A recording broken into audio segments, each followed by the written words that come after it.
il faut nous prouver que Jésus est un musulman. Il n'a pas qu'à de dire les musulmans comme Jésus. Il n'a pas qu'à. Donc, il a qu'à nous prouver que Jésus est un musulman. On te donne. Non, non. En fait, tu donnes 15 minutes, 15 minutes. Concernant les monstrues, les chiens, tout ça là. À quoi je suis monté en fait. Mais on voulait qu'on aille si Jésus est musulman. Ouais, tu as fait une déclaration. Nous, on veut voir tes preuves que Jésus est un musulman. On t'écoute. D'accord. En fait, c'est simple. Déjà, on se pose la question de savoir, musulman, ça veut dire quoi d'abord? Voilà, parce que si on ne connaît pas le sens de musulman, lorsqu'on va dire que Jésus est musulman, ça peut peut-être vous toucher. Parce que c'est votre Dieu. Quand on dit votre Dieu est musulman, ça vous fait mal, peut-être. Hein? C'est ce que moi je me dis. Musulman signifie quoi?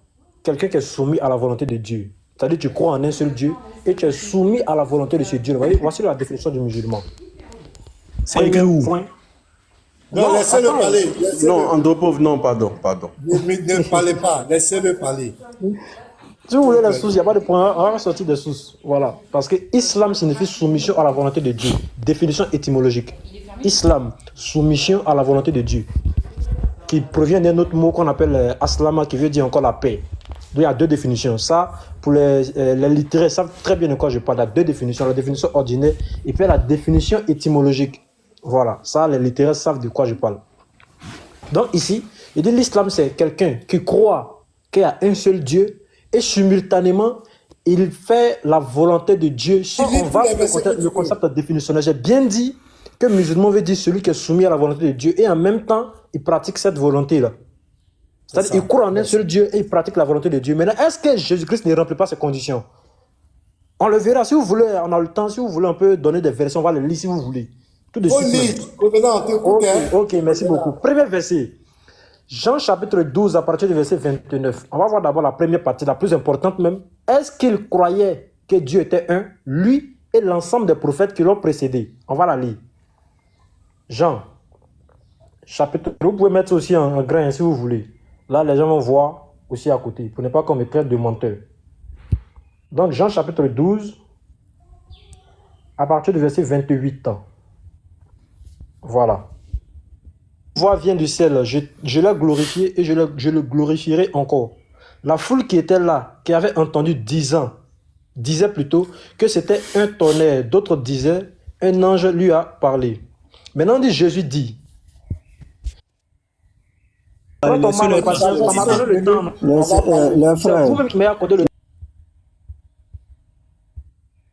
frère, mettez-vous. Laissez-le, voilà, avec le pasteur. J'ai dit, ça fait 5 minutes, donc tu vas attendre, on va parler aussi. Tu as compris? Voilà. Bon, regarde, comme c'est pas joli à voir de la façon dont tu vois, au moins me dire qu'il te reste telle minute, là au moins. Le frère on va le laisser 2 minutes. On va lui laisser 2 minutes, pasteur. On va lui laisser. Moi, c'est ce qui me prépare chez lui. Je vais faire la remarque. C'est quelqu'un, quand il vient, tu lui donnes la parole, il va parler. Quand tu lui dis, laisse-moi parler, il commence à pleurer. C'est le caractère du communisme. J'ai pas dit ça, j'ai dit c'est simplement le temps que vous ne m'avez pas communiqué, quoi, en fait. C'est tout. Sinon, il peut me taire et puis vous allez parler. C'est votre live, il n'y a pas de problème. Non. J'ai bien dit la définition de l'islam, c'est d'être croyant en un seul Dieu, c'est-à-dire que tu n'associes rien à ce Dieu-là. Et de deux, tu manifestes la volonté de Dieu sur la terre. Et lorsqu'on parle de manifestation de la volonté de Dieu sur la terre, c'est le comportement que tu vas avoir avec ton semblable. C'est ça qu'est l'islam, en fait. Comment est-ce que tu te comportes, n'est-ce pas, avec les autres? Parce que le prophète a dit dans un hadith, il dit le meilleur d'entre vous est celui qui est utile pour la communauté, qui est utile pour les autres. Il dit que c'est lui qui est le meilleur d'entre nous de façon horizontale. Mais là, de façon verticale, c'est celui qui est le plus pieux, celui qui respecte les ordres d'Allah et qui croit qu'il y a un seul Dieu. Voici l'islam qui est là. C'est ça qu'est l'islam. C'est ça le musulman. C'est ça le musulman. Et la manière de prier des musulmans, Jésus-Christ l'a fait. La manière d'adorer, Jésus-Christ l'a fait. Tout, Jésus-Christ l'a fait. Il s'est prosterné pour adorer Dieu, tout ça. Merci. Voilà. Donc, il était bien et bel musulman. D'accord. Merci beaucoup. Donc, vous avez vu, les frères, vous qui êtes là, j'ai voulu que Copenhague parle parce qu'aujourd'hui, on va corriger ça. Parce que pour moi, excusez-moi du terme, pour moi, c'est le plus gros mensonge religieux qui n'ait existé. Parce que les gens jouent avec les mots, parce que tu es soumis à Dieu, tu es musulman. C'est faux. Un musulman, c'est celui qui croit au prophète Mohammed et son Dieu, le Dieu qui a envoyé le Coran là. C'est lui qui est musulman. Je vais vous donner une sourate dans le Coran. Regardez. D'ailleurs, Jésus n'a jamais prié comme les musulmans. Les musulmans, quand ils prient, ils font des rakats, des temps. Jésus n'a jamais fait rakat. Ou bien votre truc. On va y revenir. Arrêtez de blaguer les gens. Sourate 39, verset 11 à 12. Il y a des mots dedans qu'on va tirer au clair. Dit, il m'a été ordonné d'adorer Allah en lui vouant exclusivement le culte. N'oubliez pas ce mot, le culte. Le culte. C'est ça qui fait des musulmans. Le culte. On va rentrer en profondeur dans le culte. C'est-à-dire les pratiques d'adoration des musulmans. Arrêtez de jouer avec les mots. Quelqu'un qui est soumis à Dieu, c'est un musulman. Arrêtez ça. Ça, c'est de la plaisanterie. Nous, on sait que quelqu'un qui est musulman, là, c'est celui qui pratique le Coran, là. Celui qui pratique le Coran, qui croit en Mohamed. C'est pourquoi votre Shahada, c'est Mohamed. Arrêtez de jouer les mots. Avant que Mohamed ne vienne, les gens étaient soumis à Dieu. Il y a des gens qui sont soumis à Dieu. Ils n'étaient pas musulmans. Donc arrêtez de jouer les mots.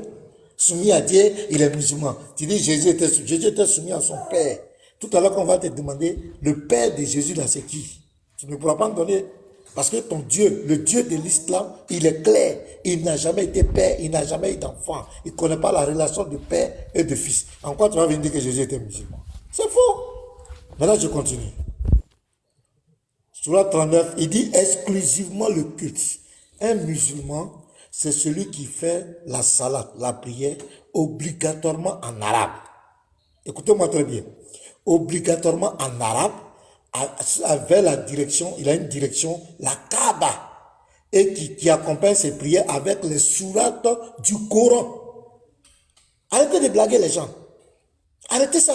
C'est trop bas. C'est lui qui est musulman. C'est lui qui va au pèlerinage, qui doit aller au pèlerinage. Le culte. Je parle là du culte. C'est lui qui doit faire les 7 tours de la Kaaba. C'est lui qui doit lapider Satan avec des cailloux. Qui doit faire les pratiques qu'ils font sur le mont Arafat. La pierre noire. Donc un musulman, il est décrit. Maintenant les gens veulent me distraire avec les mots. Donc Mohamed dit ici clairement, il m'a été ordonné d'adorer Allah en lui vouant exclusivement le culte. Le culte. N'oubliez pas ça les frères, notez le culte. Et ça doit se faire en arabe, l'adoration en arabe obligatoirement. Jésus n'a pas fait l'adoration en arabe, jamais. Les prophètes qui sont venus avant Jésus ont fait ce culte-là? Non, ils n'ont pas fait ce culte. Ils n'ont jamais pris une direction fixe comme le Coran le donne, obligatoire. Et il m'a été ordonné d'être le premier des musulmans. D'être le premier des musulmans. Ils vont venir rentrer dans cette... Ça c'est faux, c'est clair. C'est le verset le plus véridique du Coran. Ça là, nous on croit à ça. Ça là c'est clair, Mohamed a dit la vérité. Le culte là, le culte que Mohamed fait, vous faites là, Jésus n'a jamais fait ça. Or, c'est le culte qui fait de toi. Sinon, soumis, moi, je peux dire que le gobelet là, c'est mon Dieu. Je suis soumis à mon Dieu. Je suis musulman. Mais est-ce que je suis soumis au Dieu de l'islam?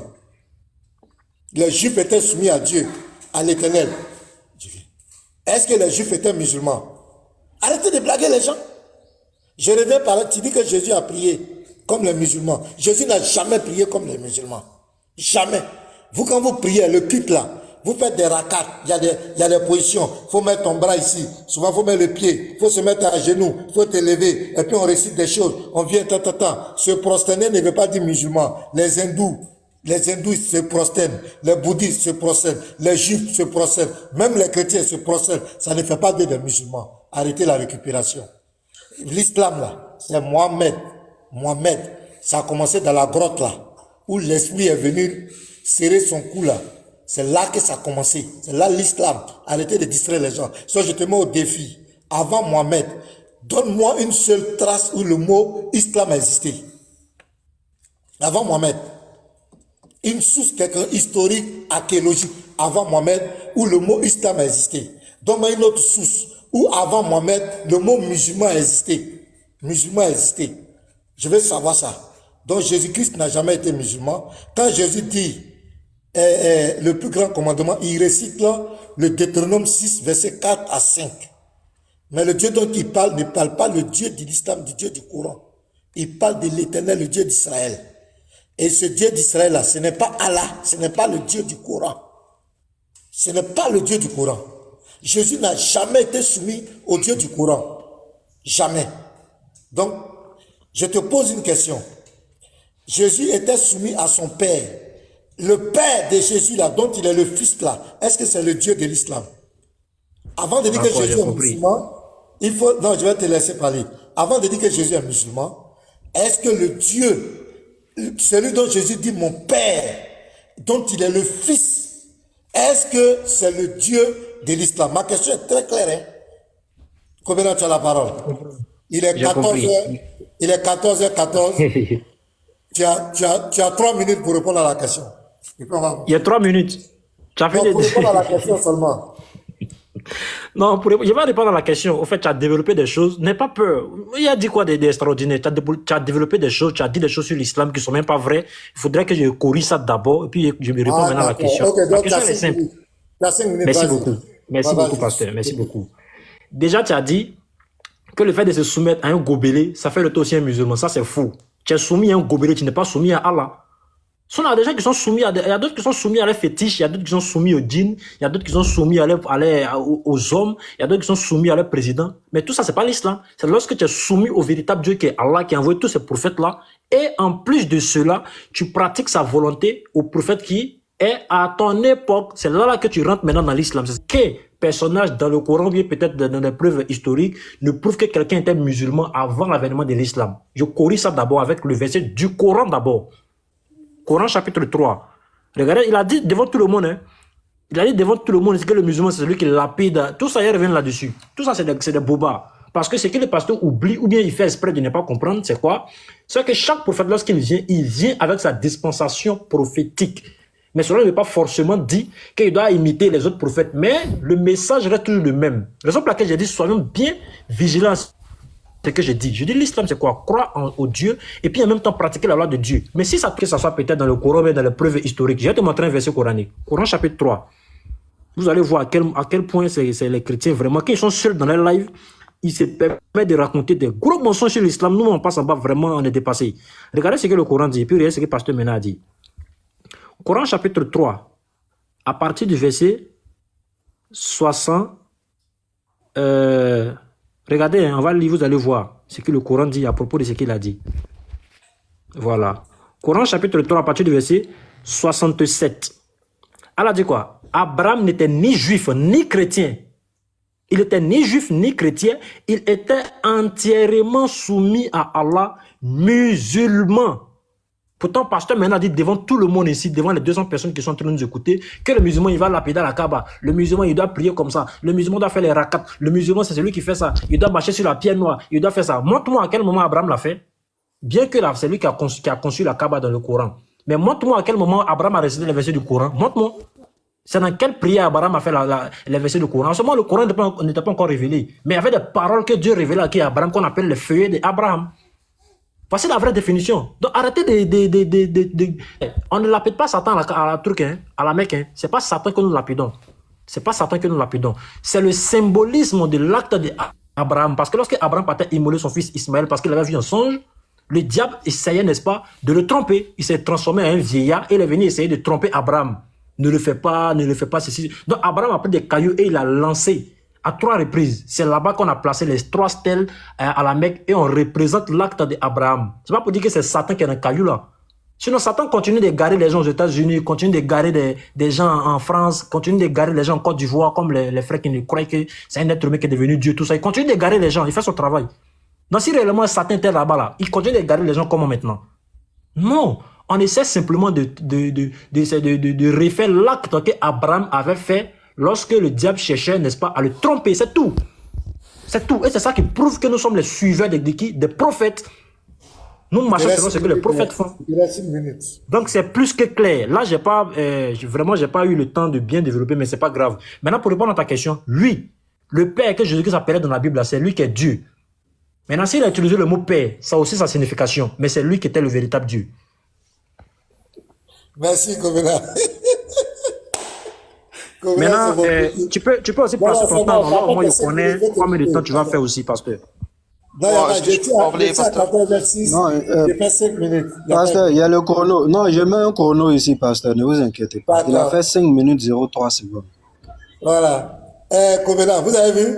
Je lui ai dit avant l'islam de me montrer une seule source qui parle des musulmans et de l'islam, et ça va me prendre le Coran. Vous voyez que ça fait pitié. Alors je vous ai dit,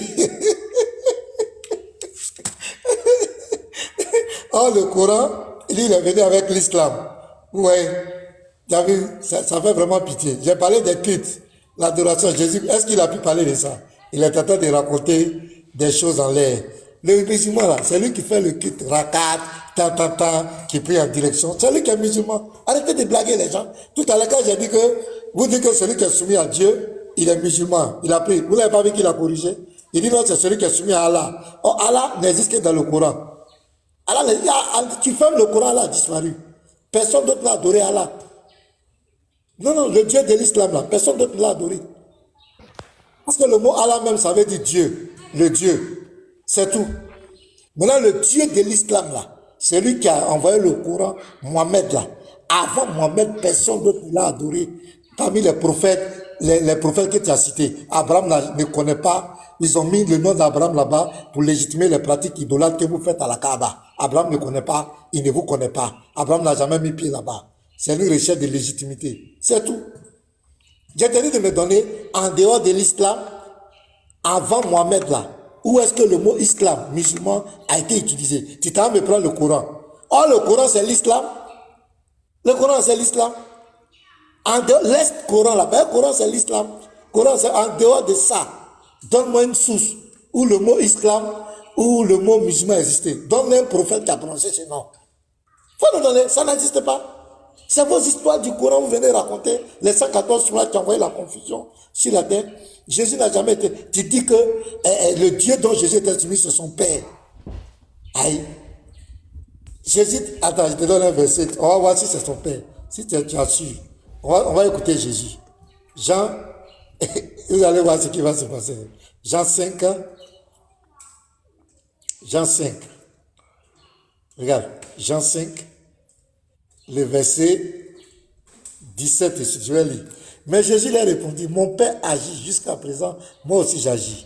À cause de cela, les Juifs cherchaient encore plus à le faire mourir, non seulement parce qu'il violait le sabbat, mais parce qu'il appelait Dieu son propre Père, se faisant lui-même égal à Dieu. Ça, c'est la compréhension des Juifs. On continue. Jésus même va confirmer. Jésus reprit donc la parole et leur dit, en vérité, je vous le dis, le Fils ne fait rien de lui-même. Il ne fait que ce qu'il voit faire au Père. Donc, Jésus a vu Allah, hein? Père là. Donc, Jésus a vu Allah. Tu vas nous répondre ici. Et tout ce que le Père fait, le Fils le fait pareillement. Donc, Jésus dit que ce que son Père fait, lui le fait pareillement. C'est-à-dire qu'il est égal à son Dieu. Donc, Jésus est égal à Allah. Tu vas répondre à ça. Père là. Parce que tu as reconnu. Tu dis que c'est son Père, il est le Fils. Et tu viens de blasphémer parce que tu viens de blasphémer, tu viens de commettre une erreur grave. Tu as apostasié. La sourate 9, verset 30. Regarde ce qu'elle a dit. C'est grave, Covenant. Mais si tu es dans un débat, il ne faut pas oublier les lois de ton Dieu. Il ne faut pas vouloir faire plaisir aux gens et puis Allah va te détruire. Sourate 9, verset 30. Les Juifs disent, Isa est fils d'Allah. Les chrétiens disent, le Christ est fils d'Allah. Telle est leur parole provenant de leur bouche. Ils imitent le dit des mécréants. Donc toi, tu es un mécréant pour Allah. Tu viens de dire que Jésus est fils d'Allah, que Allah est le Père de Jésus. Tu es un mécréant. Ils imitent qu'Allah les anéantisse. Allah doit t'anéantir. Parce que tu viens de dire, Allah n'est pas Père. Et Jésus, il dit que Jésus n'est pas son fils. Comment s'écarte-t-il de la vérité? Ton Dieu dit, tu viens de t'écarter de la vérité. C'est grave de dire que le Père dont Jésus parle, c'est Allah. C'est grave, Covenant. C'est vraiment très grave. Parce que tu veux forcément dire que les gens sont... On n'est pas musulmans. Moïse n'a jamais été musulman. Abraham n'a jamais été soumis. Regarde, je te mets un chaos. Le Dieu qu'Abraham adorait. Genèse 18. Regarde. Genèse 18. Tel encore tu as bégayé là. Voilà le Dieu qu'Abraham adorait. L'Éternel lui apparaît parmi les chaînes de Mamré. Allah a-t-il apparu à Abraham? Tu vas répondre à ça. Allah a-t-il apparu, ton Dieu, il a-t-il apparu à Abraham? Quand tu vas lire tout le verset là, il va prendre la forme humaine, il va venir chez Abraham, il va manger chez Abraham.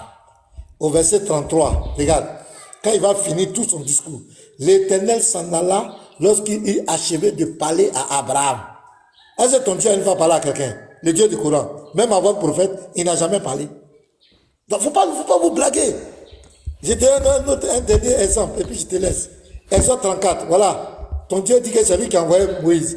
Regarde, l'Éternel dit à Moïse, taille 2 tablettes. Verset 5. L'Éternel descendit dans une nuée. Est-ce que ton Dieu descend dans sa création? Le Dieu qui a donné la Torah à Moïse là, ici. Pour que Moïse soit musulman, tu dois nous dire que c'est ton Dieu qui est descendu dans la nuée ici. Et il dit quoi? Et c'était auprès de lui, il était auprès de Moïse. Et proclama le nom de l'Éternel. L'Éternel passa devant lui et s'écria, est-ce que c'est le Dieu du Coran? Il faut répondre à ces choses-là. Arrête de dire, oui, tous ceux qui sont soumis à Dieu sont musulmans. Donc ça... Non, non, non. Tous ceux qui sont soumis à Dieu, parce que pour nous, le Dieu du Coran n'est pas le véritable Dieu. Il n'est pas le véritable Dieu, c'est le Dieu d'Israël. Le Dieu d'Abraham, le Dieu d'Israël. Il n'est pas le Dieu du Coran. Il faut nous prouver ça d'abord, qu'il est le Dieu d'Israël. Donc je m'en arrête là. On t'écoute.